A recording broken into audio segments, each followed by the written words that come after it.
History is a chronicle of all the abrupt nonlinear transformations that change the linear course of history. And yet, as human beings, we tend to extrapolate linearly and get very worried over where we are headed. And this is exactly the situation that was happening at the turn of the 21st century. In 1995, I was a systems engineer working on the hardware infrastructure of the internet. And I distinctly recall an article in Newsweek entitled "The Internet? Bah!" It was by Clifford Stoll, and he basically contended that no one will really be buying books on the internet and stuff on the internet. The internet was going nowhere. It's just a pipe dream. And in 10 short years, in 2005, I overheard someone say, "I cannot imagine living without the internet." It was an abrupt, nonlinear transformation in technology that literally changed the course of human history. Now, in 2005, I was having dinner with a colleague, and he told me, "Do you know what's going on in California? There are men getting married." And I said to him, "Hey, I'm on the other side. I have a number of very dear gay friends, and I would like them to have exactly the same privileges that I do." So as you can imagine, that dinner did not go very well. But in 10 short years, in 2015, it was legal for gays to get married anywhere in the United States of America.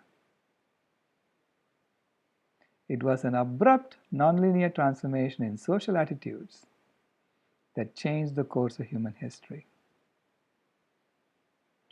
But what I want to talk to you about is a nonlinear transformation that largely began in 2015 and was complete by 2025. I call this the vegan metamorphosis.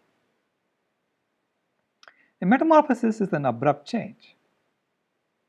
A caterpillar, when he is born, the first thing he does is eat the shell of the egg he came out of, then he eats the leaf that the egg was on, and he eats every leaf he sees for the next few weeks. He's a voracious consumer. But once he gets to be too big for his own skin, he stops, builds a cocoon around himself, hangs under a twig, and meditates for a week. Wakes up as a butterfly. And as a butterfly, she's a very discriminating consumer. She only sips nectar from flowers, and that too specific flowers, and in the process, she pollinates the flowers. She regenerates life, and she undoes the damage that happened during the caterpillar phase. And between 2015 and 2025, human beings were undergoing a very similar transformation, an abrupt change from a consumer society to a society organized around compassion. It was a nonlinear transformation, similar to what happens to the caterpillar in the cocoon. So I call this the vegan metamorphosis. See, in 2015, I was presenting a paper at the largest gathering of climate scientists in the world, and it was happening at the AGU fall meeting in San Francisco. And at that meeting, we presented a paper entitled "The Lifestyle Carbon Dividend." It was joint work with Professor Atul Jain, a land carbon expert at the University of Illinois in Urbana-Champaign, and his graduate student Shiji Xu. And in that paper, we addressed the question of what would happen to the world if everyone went vegan. It was actually a very simple calculation because in 2015, 35% of the land area of the planet was being used to raise livestock. Our livestock were consuming 5 times as much food as all human beings put together. So if we remove livestock from the food system, it freed up enormous resources that could be used to sequester carbon. So we took the grazing land that was being used to feed livestock and assumed that it could be reverted back to the native forest that used to exist on that land in 1800. And it turned out that only 41% of the grazing land used to have forests in 1800. You see, because we have been deforesting for 10,000 years, not just since 1800, but we had data since 1800. So we put the native forest back and calculated how much carbon gets sequestered. And the answer was 265 gigatons of carbon, which is more than the 240 gigatons of carbon that humans have added to the atmosphere between 1750 and 2015. It was a tremendously positive result. And yet, of the hundreds of climate scientists who came to talk to me during the meeting, almost every one of them said, "This is a pipe dream. This is not going to happen." You see, even at the annual banquet of the AGU fall meeting, the main course was steak in 2015. Earlier, I had attended the UN Climate Change Conference, the Conference of the Parties. So I had attended the 21st Conference of the Parties in Paris in 2015, and there was hardly any food that I could eat inside the conference. Despite the fact that the UN has printed so many reports showing the enormous impact of animal agriculture on climate change. So I had to complain to the organizers. I had to say, do you read your own reports? And if you read your own reports, why don't you have vegan food available inside the conference? But it turned out vegan food was not available inside the conference because there was no demand for it. Hardly anybody who attends that conference was vegan. The negotiators were mostly male, so from all 195 countries, and almost all of them were meat eaters. So one of the negotiators came to me during the meeting and said that they were asked not to mention the C word, consumption.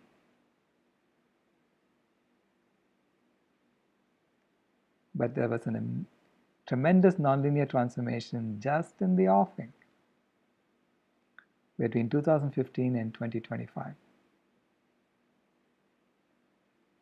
And since 2025, CO2 levels have declined in the atmosphere. So over the last 25 years, we have removed about 25 ppm of CO2 from the atmosphere and sequestered it in recovering forests. Half the land area of the earth has been reverted back to native forests. The ocean has been cleaned up of all the plastic, and once we stopped fishing in the ocean, the fish bounced back. And over 1 billion people are employed today in the Earth Restoration Corps. So do you want to know how it happened? It was actually absolutely amazing.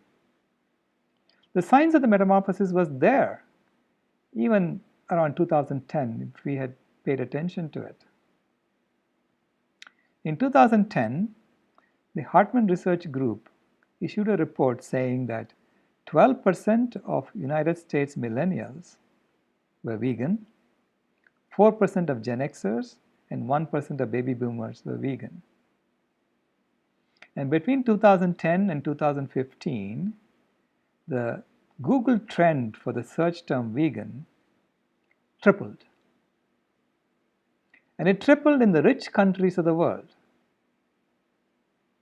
So the trend was highest in the United States, Canada, Australia, New Zealand, Germany, Austria, and the United Kingdom. So it was clearly a lasting trend that was going to continue. In fact, the major technological imperative in 2015 was the mission to Mars.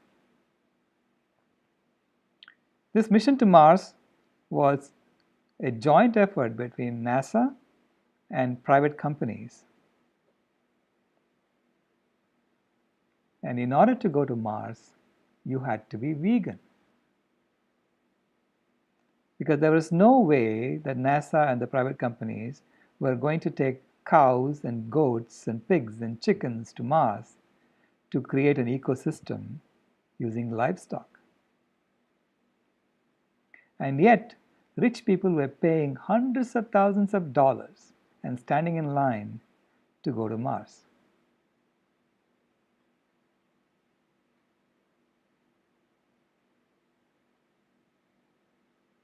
The science of the metamorphosis was there at that time. See, I used to give talks to people, and I would ask them, would you ever deliberately hurt an innocent animal unnecessarily? And among the thousands of people who have responded to me to this question, not a single person said yes. And that's what veganism is. Veganism is a way of life where we seek to never deliberately hurt an innocent animal unnecessarily. And it is a way of life that everyone aspires to. So even in 2015, we could have predicted this was going to happen. But we were ensconced in a socio-economic system that was oriented towards endless growth, that was based on consumption as its organizing value and competition as its organizing principle. The average American in the year 2015 was being bombarded with 3,500 advertisements a day, persuading him or her to consume some product or the other. Consumption was driving the economy.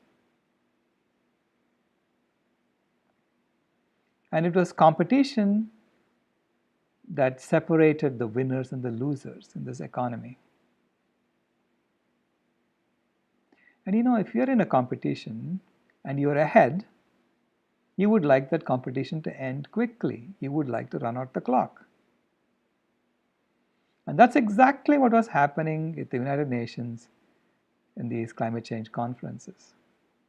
The rich nations of the world were promising to do things, but in reality, they were doing the exact opposite. So Professor Noam Chomsky said, at one extreme, the indigenous communities of the world are trying to stem the race to disaster, and at the other extreme, the rich countries of the world, like the United States and Canada, are trying to destroy the environment as quickly as possible. And you could see that in the actions of the rich nations of the world. They would sign the Paris Agreement, where they agreed not to let the temperature of the earth go 2 degrees over normal. And then they would come and approve oil pipelines from shale oil to be transported from North Dakota to the Mississippi for export. And it was happening in all the rich countries of the world. The fossil fuel industry was booming because consumption was the organizing value of the socioeconomic system at that time.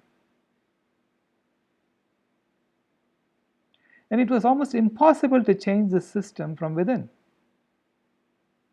because everything that was in that system was geared towards consumption.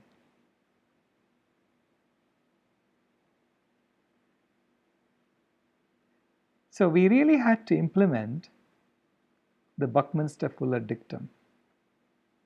See, Buckminster-Fuller said, you never change things by fighting the existing reality. To change something, build a new model that makes the existing model obsolete. And that is exactly what people did starting in the year 2016. We proposed a new socioeconomic system that was oriented towards human creativity, that was based on compassion as the organizing value and not consumption, and collaboration as the organizing principle and not competition. And we had to do this in parallel with the existing socioeconomic system. But once we demonstrated that human society can be organized around these principles, the transformation was electric. It happened almost instantly. Millions and millions of people would switch to the new system, and very soon the old system dissolved. Thank you very much.